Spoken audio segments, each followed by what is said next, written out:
ধরো তুমি বাড়িতে একা, সব দরজা লক, তবু মনে হচ্ছে কেউ ভেতরে হাঁটছে।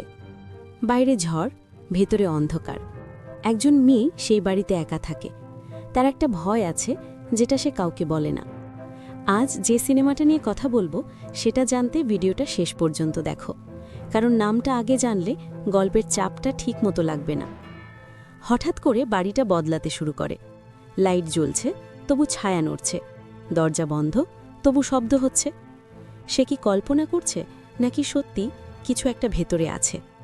ডিরেক্টর অশ্বিন সারাভানান এই গল্পে হররকে একটা সাইকোলজিক্যাল সার্ভাইভাল বানিয়েছেন।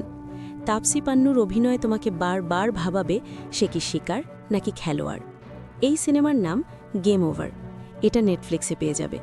আর সিনেমা সেন্ট্রালে আমরা এমন গল্প সময় নিয়ে বানাই, তবু অনেকেই দেখে সাবস্ক্রাইব না করেই চলে যায়।